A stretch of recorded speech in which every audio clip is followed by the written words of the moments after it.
We've even got cute little stickers for our staff so we can come in because we want to make this important, and this is impeachment because we've done such a terrible job of it in this committee before. But what's not new is basically what's just been reiterated by the chairman. What's not new is the facts. What's not new is it's the same sad story.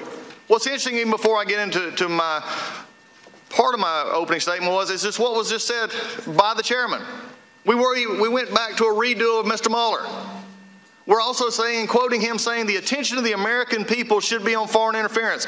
I agree with him completely, except I guess the American people did not include the Judiciary Committee because we didn't take it up. We didn't have hearings. We didn't do anything to delve deeply into this issue. We passed election bills, but did not get into the in-depth part of what Mr. Mueller talked about, taking his own report and having hearings about that. We didn't do it.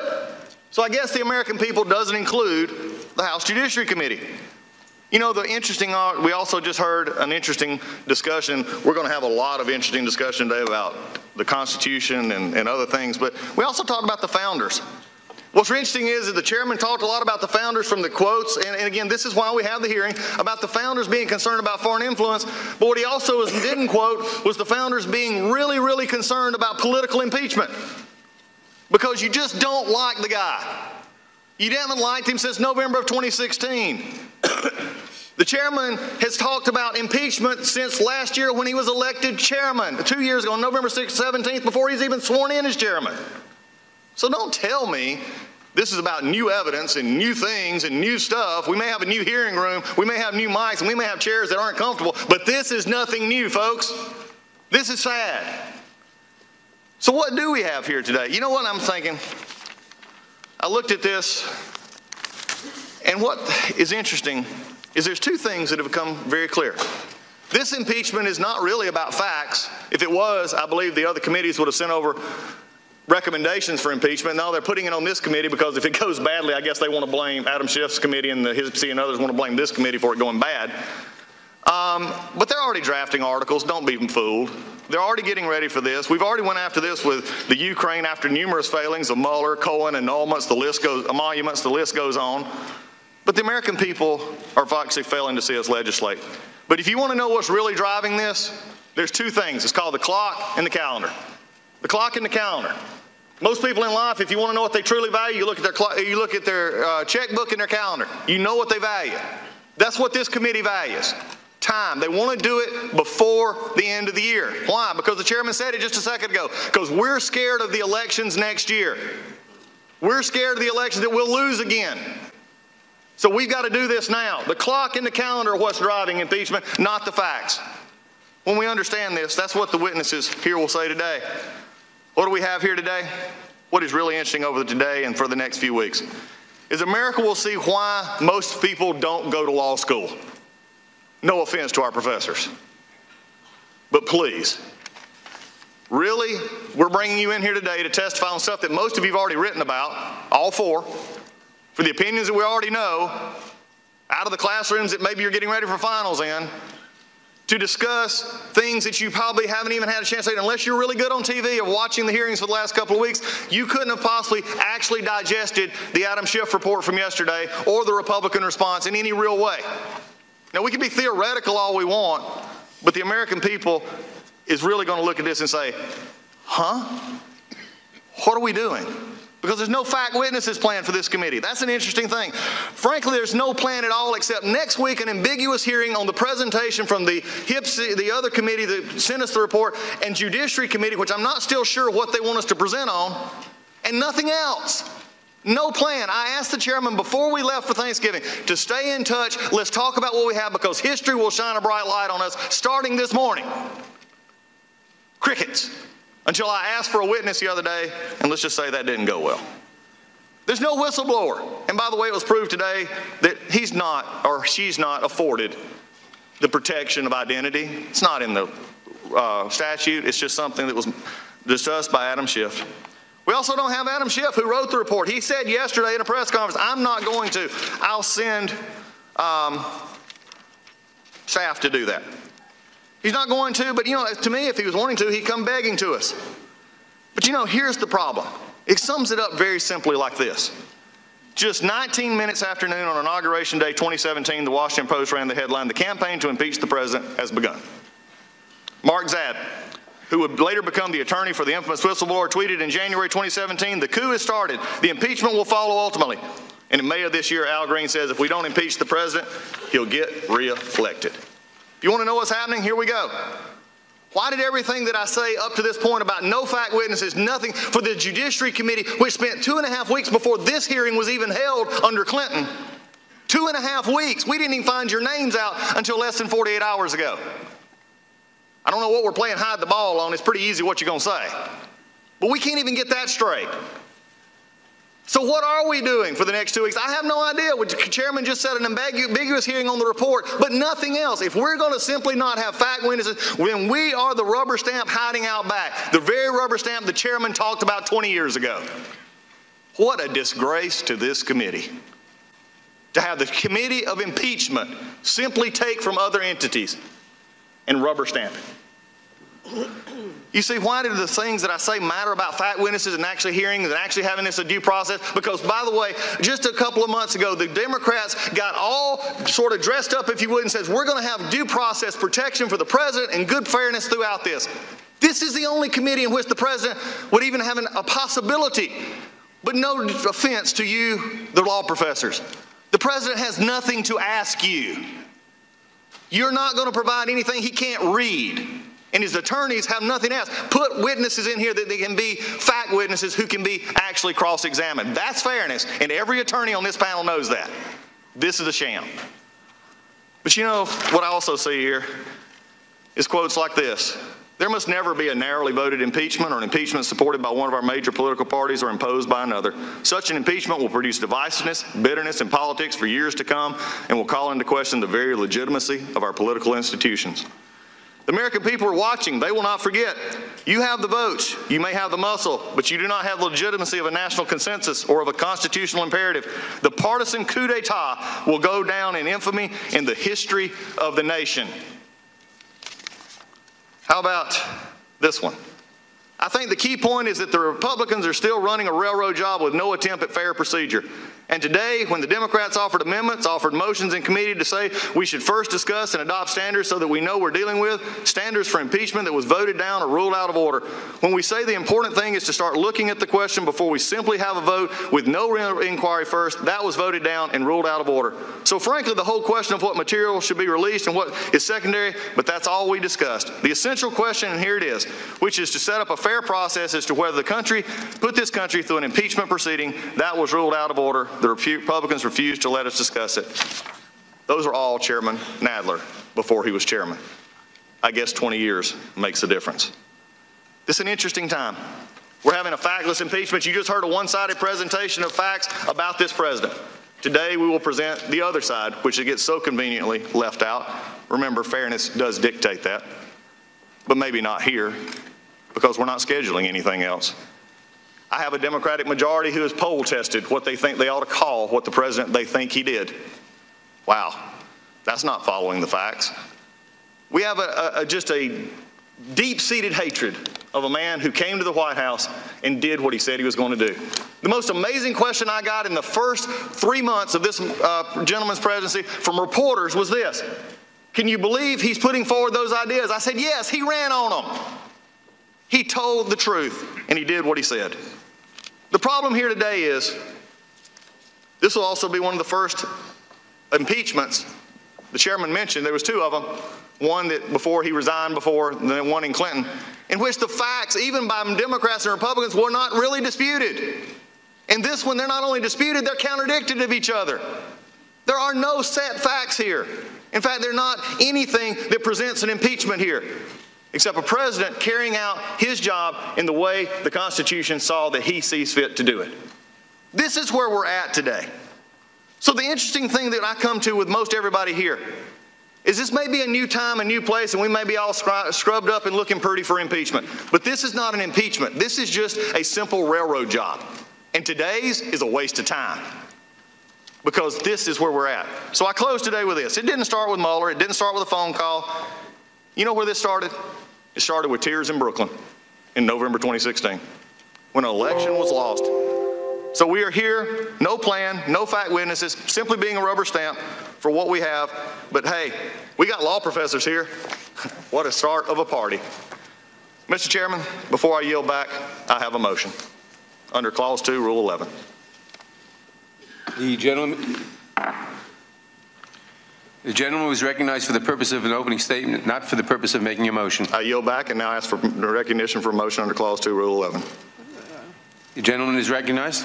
Mr. Chairman, pursuant to Clause 2 of Rule 11, I move to require the attendance and testimony of Chairman Schiff before this committee and transmit this letter accordingly.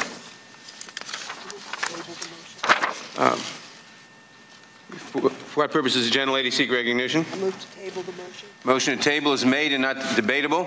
All in favor of the motion to table say aye. Aye. Opposed? No. The motion to table is agreed to. Recorded vote. The recorded vote is requested. The clerk will call the roll. Parliamentary inquiry, Mr. Chairman. The clerk will call the roll. Parliamentary inquiry, Mr. Chairman. You're not recognized for parliamentary inquiry at this time. There's a vote in process. Just a reminder, any no votes that you don't want Chairman Schiff coming, correct? The clerk will call the roll. Mr. Nadler. Aye. Mr. Nadler votes aye. Ms. Lofgren. Aye. Ms. Lofgren votes aye. Ms. Jackson-Lee.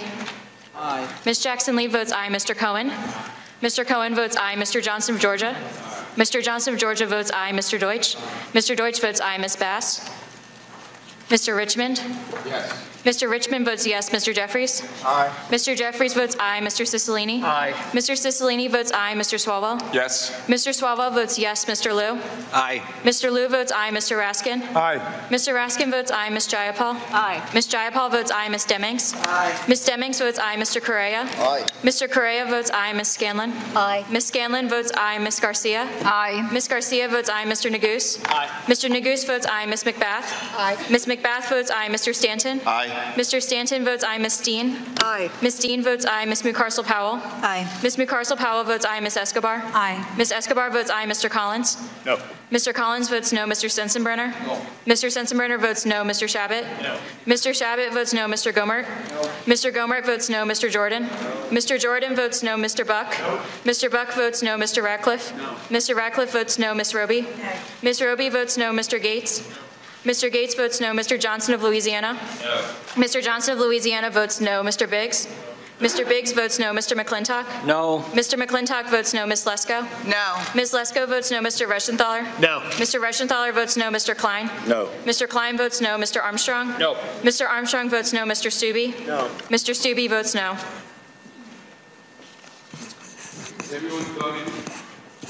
Has everyone voted who wishes to vote? Ms. Bass. Ms. Bass? Ms. Bass votes aye. The clerk will report. Mr. Chairman, there are 24 ayes and 17 noes. The motion to table is agreed to. Mr. Chairman, I have a parliamentary inquiry. The gentleman will state his parliamentary inquiry. Thank you, Mr. Chairman. Clause C2 of the Judiciary Committee's impeachment inquiry procedures states that members of the committee can raise objections relating to the admissibility of testimony and evidence, but it doesn't. I've repeatedly tried to work with your office, first in delaying the hearing until February, and then in providing you our questions in advance. I did this because the executive branch's own rules governing assertion of privilege, which were issued by President Reagan and have been followed ever since, say that ultimately it is up to the president to decide whether or not he wants to assert executive privilege. You cannot repeat forever that the president might want to assert privilege. I've given you a fair opportunity to prepare for the hearing and to speak with the White House in advance so that we could avoid this fight in the first place, but you don't appear to have done any of that. The department's failure to do its due diligence here, to me, is deeply troubling. I do not believe that issuing a subpoena here would correct the problem, but I'm going to give you the opportunity to rectify the situation. After today's hearing, we will attempt to reach an accommodation with the department to obtain answers to these questions. As part of that process, I ask for your commitment to return for a deposition before this committee in the coming weeks, under oath, with an understanding that the transcript will be released to the public as soon as practicable thereafter. Any questions that are unanswered today or require consultation with the White House will be asked again at that proceeding, and I expect either a clean answer or a proper assertion of privilege claimed by the President. I would ask members on both sides of the aisle to make those questions clear for the record so we know what must be addressed at the future proceeding. Now, In your capacity as Acting Attorney General, have you ever been asked to approve any request or action to be taken by the Special Counsel? Mr. Chairman, I see that your 5 minutes is up, and so I'm here voluntarily. We have agreed to 5-minute rounds, and the committee. I think that's a fine place to end the 5-minute rule. The committee will end. Will come to order. I will point out that we didn't enforce the 5-minute rule on Acting Attorney General Whitaker. We will. I understand, Mr. Chairman. I was just saying that might be a good breaking point at that point for you. No, the Attorney General was in the middle of saying something. Answer the question, please. Regular order. Should I ask the question? Okay. Yeah, in your capacity please as ask acting, the question. let me just repeat the question so people remember what we're talking about. In your capacity as Acting Attorney General, have you ever been asked to approve any request or action to be taken by the Special Counsel?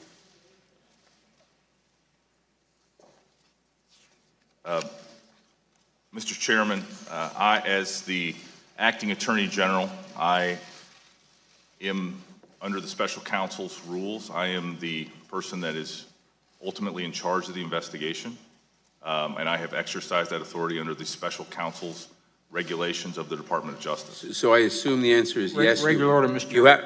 I assume the answer is yes. You have been asked to approve a request or action, and you've said yes or no? In other words, Mr. Chairman, I want to be very clear about what you're asking me. Are you asking me if I have asked the Special Counsel to do something? Regular order, Mr. Chairman. Is this whole thing? Well, I'm asking if I think my words were clear enough. Have you ever been asked to approve any request or action to be taken by the Special Counsel? Last week, you commented on the status of the investigation, stating it was close to being completed, unquote. This was said despite the fact you recognized just moments before that it was ongoing, stating, quote, I really am not going to talk about an open and ongoing investigation otherwise, close quote. So all I'm asking you is, have you been asked to approve or disapprove a request or action to be taken by the Special Counsel? Point of order, Mr. Chairman. I've asked the question. Point of order, Mr. Chairman. Point of order is not in order until the question is answered. We're not operating under the 5-minute rule anymore, then? Point of order, the witness will answer the question. I want to be very specific about this, Mr. Chairman, because I think it's going to allay a lot of fears that have existed among this committee, among the legislative branch largely, and maybe among some American people. We have followed the Special Counsel's regulations to a T. There has been no event, no decision that has required me to take any action, and I have not interfered in any way with the Special Counsel's investigation. Very good. Thank you. My time has expired. I now recognize the ranking member, the gentleman from Georgia, Mr. Collins. Thank you, Mr. Chairman. Again, it is I know. laying out exactly as we thought. This is my colleagues across the aisle. When we had questions about the FBI's operation and investigations, it was, oh, stay away. We don't want to get close to Mueller. In fact, the chairman even said, you know, is it no longer okay to wait for Robert Mueller? Well, it's no longer right. They got you in front of them right now, so get ready. This is all this is going to be, DOJ oversight. And it is. I'm just going to say it for a second. There is some things interesting here that you did point out in your opening statement that do need addressing. I think there's a lot of things, whether it be voting rights issues, whether it be civil rights issues and other things, and I get that. But I'm also going to deal with something that is directly under your oversight provision, Mr. Acting Attorney General, and we're going to talk about something I've written a letter about. And I believe that lying before this body or any body is wrong, especially under oath, and that's not the issue, but the issue is tactics. And a question is, were you aware of Roger Stone's indictment before it became public? Congressman, that's as you know, an important question. It is also, Mr. Stone is part of an ongoing investigation, but I have, again, been briefed on the Special Counsel's investigation. That would have been that would have been considered a development that I would have been briefed on, and I was briefed on.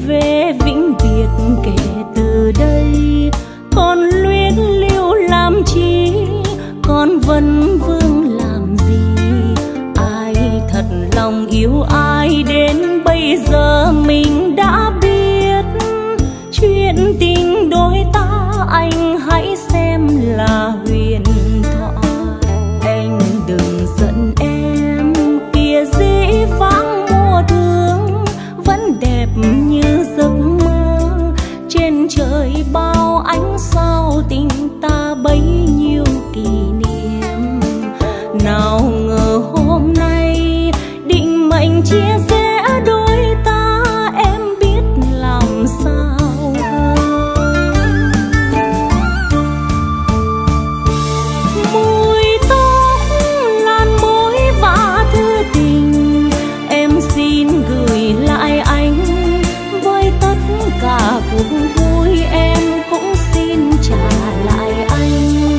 Dù mãi em theo chồng, đời đời em vẫn nhớ mãi mối tình đầu tiên. Thôi anh hãy đi về, khóc chỉ làm buồn thêm. Trời đã khuya từ lâu, càng vắng đêm tà tư. Mai này thuyền hoa vui đón em về cùng bên khác. Đường tình đôi ta hai hướng đi buồn thật buồn. Anh hiểu dùm em, nào ước muốn giàu sang, bởi tình duyên trái ngang. Em vì chữ hiếu nên đành câm nín cho đẹp lòng. Chuyện tình đôi ta nghẹn ngào trong đắng muôn cay, thôi vĩnh biệt thiên thu.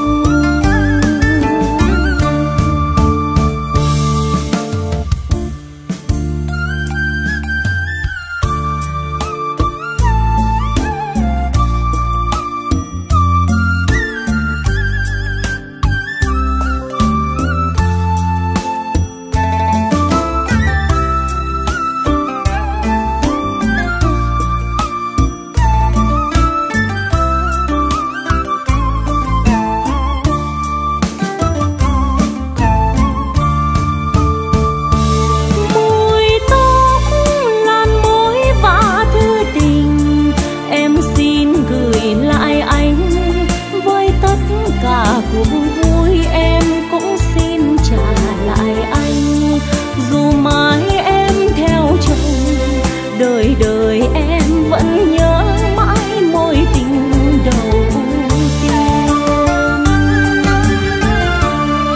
Thôi anh hãy đi về, khóc chỉ làm buồn thêm. Trời đã khuya từ lâu, càng vắng đêm tà tư. Mai này thuyền hoa vui đón em về cùng bên khác. Đường tình đôi ta hai hướng đi buồn thật buồn. Anh hiểu dùm em, nào ước muốn giàu sang, bởi tình duyên trái ngang. Em vì chữ hiếu nên đành câm nín cho đẹp lòng. Chuyện tình đôi ta nghẹn ngào trong đắng muôn cay, thôi vĩnh biệt thiên thu. Chuyện tình đôi